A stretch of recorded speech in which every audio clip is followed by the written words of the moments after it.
Mounts in World of Warcraft started off as themselves being a milestone that we all work towards. Everyone who began at level 1 would have to undergo a massive amount of leveling before you would finally hit level 40 and learn your riding skill as well as buying your first mount. Or in reality you get level 40, think nice I can buy my mount, realise you have no gold and then you'd end up buying it at level 46 or something. But still, over time the level at which you've got your first mount has changed around so much. There have been epic mounts, flying mounts, dragon riding and so much more. What it takes for a mount to really stand out in this game has become more and more difficult to achieve. Yet some mounts to this day are incredibly rare within modern World of Warcraft. They represent times gone by for some players, or a moment when you were able to earn something through limited time events. Today I want to go over what are 10 of the rarest no longer obtainable mounts in World of Warcraft. These will range from mounts that you may have on your account if you play long enough, to mounts which I can more or less guarantee not only you don't own, but you've probably never even seen them. These have to be the 10 rarest mounts in World of Warcraft. Before we go on, a quick word from today's sponsor, ExitLag. ExitLag is a powerful tool designed to optimize your online connection. At its core, it reduces ping and stabilizes your gameplay by preventing sudden disconnections or other issues. ExitLag uses AI route optimization to automatically find the fastest and most stable path between you and the game's server, reducing your ping in the easiest way possible. ExitLag also uses multipath connections, meaning even if one path begins to slow down, it will automatically swap to another to keep things stable. And it has a diagnostic center as well, so you can see real time exactly how your connection is performing, with tools to troubleshoot or fine-tune the settings if needed. ExitLag has over 1,200 servers across 5 continents, and it optimizes connections for more than 2,000 different games worldwide. The setup is really simple. You create an account, download, install, and the auto setup runs, and you'll be pretty much good to go. What you will see either way is an improvement to your ping in the game and your FPS as well. So whether it's for ping improvements for WoW Classic, retail, which is definitely more FPS demanding, or any other online game, ExitLag will certainly make a big difference. And right now you can get one full year of ExitLag for half of the price. So if it sounds as though it could improve things for you, why not check them out via the links down below. Thank you to ExitLag for the sponsor today. Let's get on back to WoW. First up at number 10 is the Frostbrood Proto-Worm. Whilst this mount was available for a shorter period of time than many others on this list, it was also released much more recently, so people have become a bit more accustomed to the idea of collection, and it was also locked behind a pretty easy task, meaning a decent number of players will have had time to ensure they've collected this mount whilst it was available. The Frostbrood Proto-Worm was a promo for Wrath of the Lich King Classic that was available for about 3 months between September and November of 2022, and to get it you simply had to complete the Death Knight starter zone on either Horde or Alliance, and then you'd get this mount on retail. The idea here was to try and get players of modern World of Warcraft over to Classic to try the original Death Knight, and to see if some of them would get interested and stick around to try the expansion for a bit longer. This mount was a big hook to get people on board, as it had the kind of details you'd typically see from either something on the store or at least the trading post. After Wrath Classic officially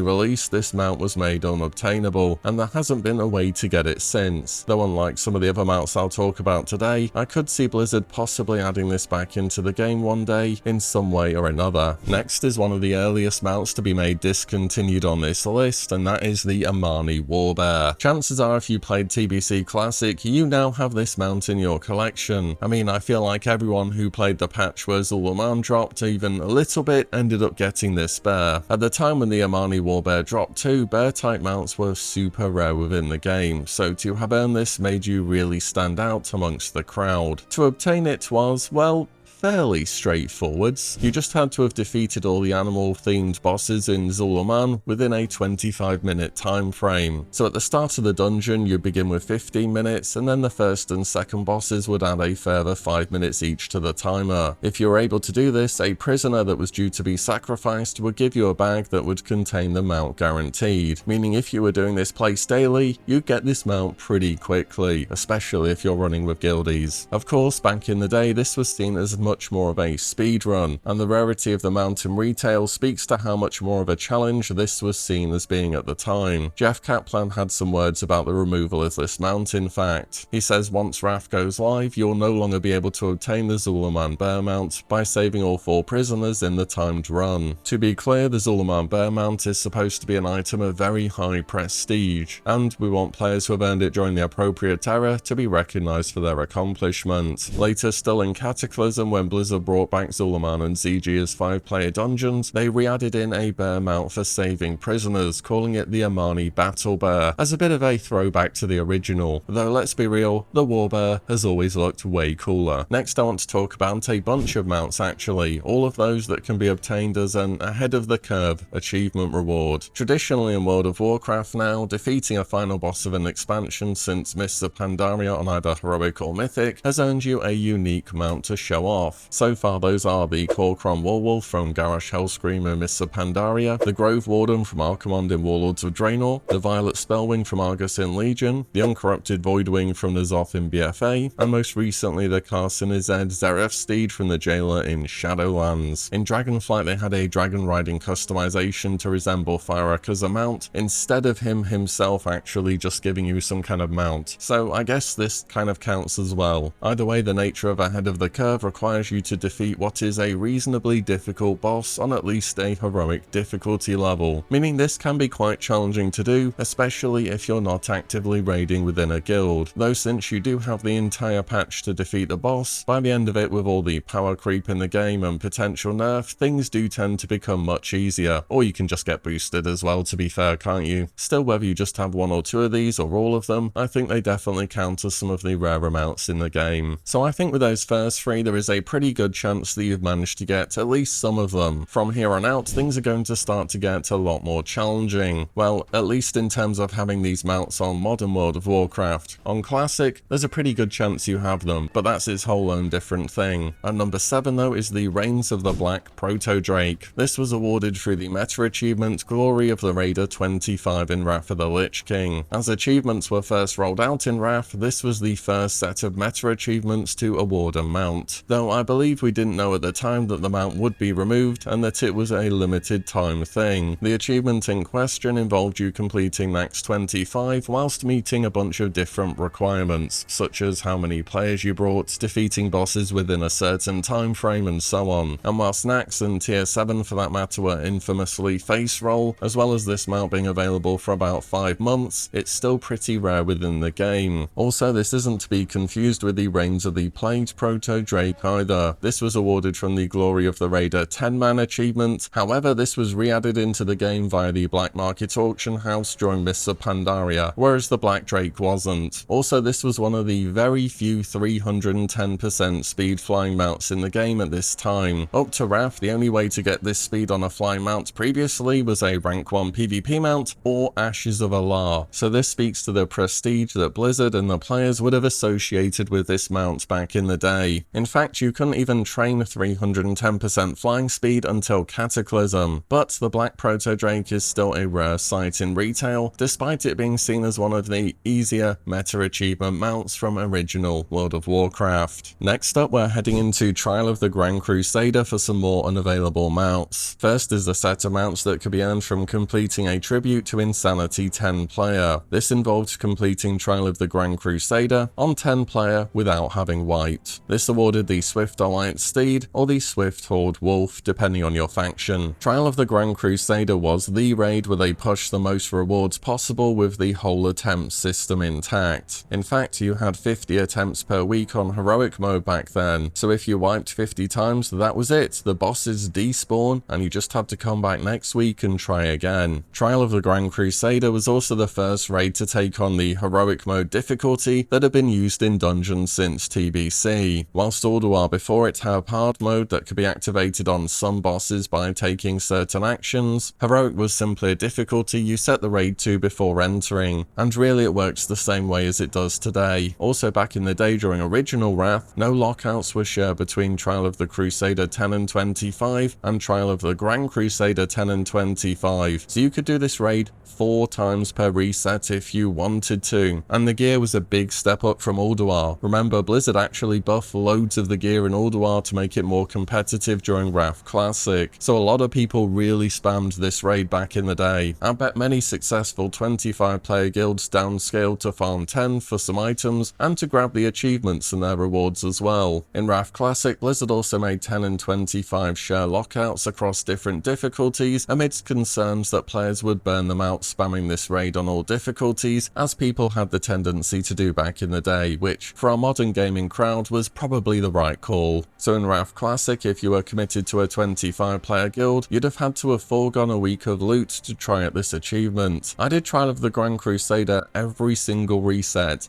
and I am really not sure if I ever did a single 10 man, to be honest. It's just kind of awkward to downscale from 25 to 10 really. Overall though, these pair of mounts remain one of the rarest sets in World of Warcraft, but there was something that was even more difficult to get from Trial of the Grand Crusader, and that was from the achievement, A Tribute to Immortality. This not only involved completing a run of Trial of the Grand Crusader 25 with no wipes, but also with no deaths in the raid at all. This awarded either the Crusaders white or black warhorse depending on your faction, and to be honest, even in Wrath Classic, this was still not easy to obtain. Yes, in theory all the bosses are very easy by today's standards, but any mistake means it's over for the entire raid, and you can't just reset either. It's one attempt at this per week. So if you have this mount from back in the day, this means you were in a serious raiding guild. Unlike some other mounts too, such as the Head of the Curve ones, you couldn't even boost to get this mount either because of the 0 death stipulation of the achievement. If someone's getting boosted, they're gonna stand somewhere stupid and die at some point. The final boss, Anubarak, was always a tense moment too during his final phase, as he would drain a large percentage of your maximum health every second, meaning you were intended to basically have the entire raid on next to no health all of the time, and healers had to carefully manage health bars to ensure that they didn't go boom and that nobody died. Honestly, this is one of the harder achievements to have a mount reward ever in World of Warcraft, even by today's standards. Believe me, it's just so easy for one thing to go wrong when you get one try per week with 25 people in a raid. At the number 4 spot are a set of mounts which, if you saw them in game, you probably wouldn't give them a second look.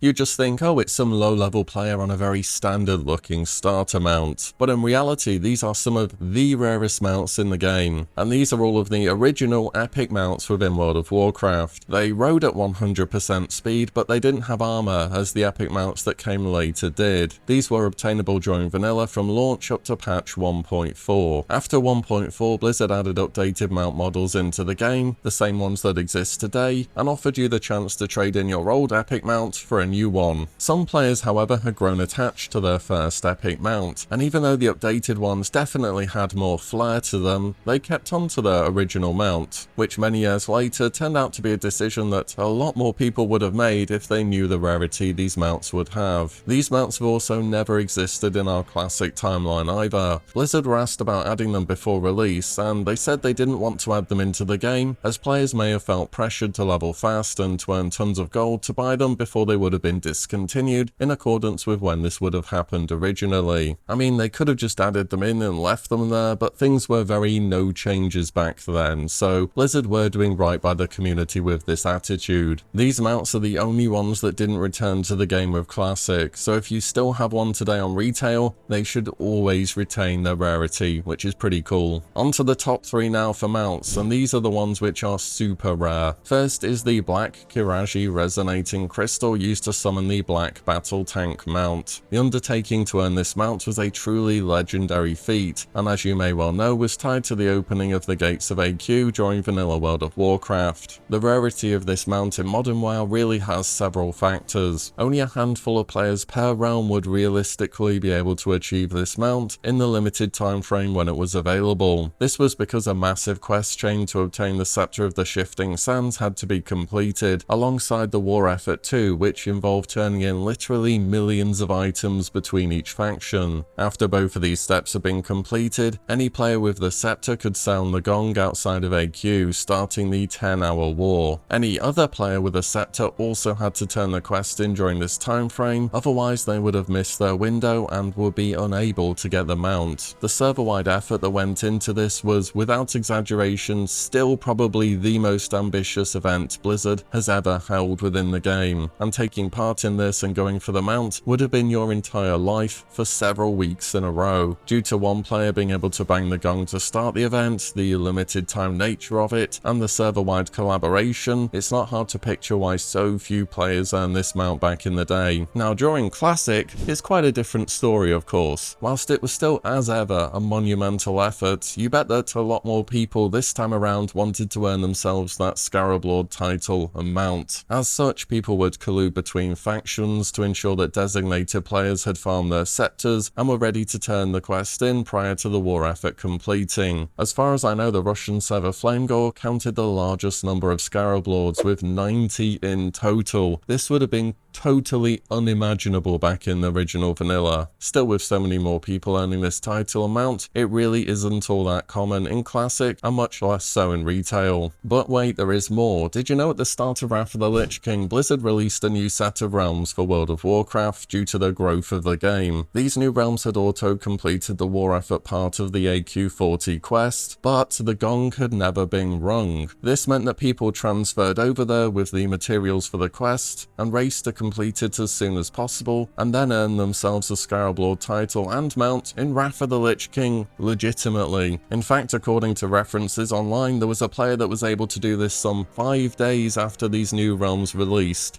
I guess they came prepared. Next is a mount that exactly one player has within the game, and these are the Reigns of the Bengal Tiger. This tiger was given to Amara as part of her Make-A-Wish to Blizzard, along with the Jennifer Battle Pet, her puzzle, Amara's own NPC, and a song she wrote for the game. In the run-up to Classic, there was an interesting story kind of related to this shared from Tom Chilton, where there was some promo footage that showed a Night Elf on an orange mount, which Chris Metzen pulled, as apparently this just wasn't a fitting mount palette for Night Elves. I mean, there is the Zulian Tiger from ZG, or even more recently the Golden Saber Cat from Season of Discovery, but these are tigers raised by trolls, I suppose. This makes the Bengal Tiger even more special and totally unique within the World of Warcraft universe for its owner. And at the number 1 spot is a mount which is said to not even exist anymore, though chances are pretty high that you've heard of it: the ever-elusive fluorescent green Mechanostrider. The story of the mount goes that the player Nash had deleted their Mechanostrider mount somehow and contacted a GM and asked for it to be returned. The GM who responded accidentally gave them the fluorescent green Mechanostrider instead of a model that was available to players through vendors, effectively making this the only version of this mount to ever have been available in World of Warcraft. Well, unless we are counting the fluorescent green Mechanostrider that dropped from Mechaneer Thermoplug during Season of Discovery, which was a very nice reference from Blizzard here, but of course people who have that mount are still in that version of the game. However, it would seem as though this unique Mechanostrider skin doesn't even exist anymore. Several comments on Wowhead say something along the lines of, Nash of the EU realm Frostmane had this mount from early Burning Crusade up until patch 6.2, and Nash posted themselves that the mount was removed from their journal. The reasoning for this removal was allegedly that the owner had tried to sell the account, and given the very unique selling point of it, I guess in one way or another Blizzard caught wind of this and were not best pleased and removed it from their journal, which makes the fluorescent green Mechanostrider not only the rarest mount in the game, but perhaps the only mount to ever have been fully removed from the game, even to the extent of not being in a player's journal anymore. And that's it, 10 of what I think are the absolute rarest mounts in World of Warcraft's history, from ones which were pretty tough to get back in the day to a few completely unique additions. Let me know if you've managed to collect any of these, and are there any others you would have included here. And